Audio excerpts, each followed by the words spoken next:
Hello mga ka-great, magandang araw po sa inyo lahat.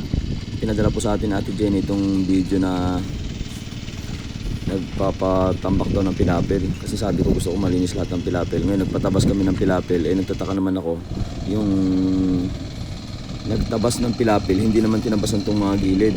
Supposedly malinis na malinis yan dahil ako po ang tagal-tagal ko nagtatabas ng pilapil Pag ako nagtabas ng pilapil, yung kapatid ko kasama ko, talagang malinis na malinis yan. Lahat ng kanal, lahat ng gildan, tabas na tabas ng palay yan. Ngayon ang ginawa panibagong bayad na naman, tambak na naman ng tao. Kaya yung sinasabi natin na lalo na pag malayo, nagdudubli-dubli po tayo ng binabayaran.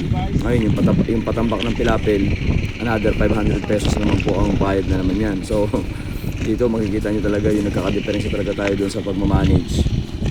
Alam nyo, kapag tinambakan mo lang yung pilapil na mayroong damo yan, eventually may mga lilabas-labas na damo, ang pangit talagang tingnan yan. At saka parang hinapay mo lang yung damo, so hindi rin talaga malinis ang pilapil mo. So magpapanibago na naman tayo dyan, mag-i-spray naman tayo ng glyphosate. Kasi ang ginawa ko po ng pagpapatabas sa pilapil, pakyawan na nga So sa pakyawan yan, lahat ng pilapil, lahat ng kanal dapat malinis po yan. Ganyan po talaga noon kami, kahit ako namamakya rin ako ng tabas ng pilapil, ganun po talaga. Pag binigay mo talaga sa may-ari yung 1 hektarya, talagang malinis po talaga. Hindi yung ganito na magdodobli-dobli ka pa ng gastos, dobli-dobli ka pa ng trabaho.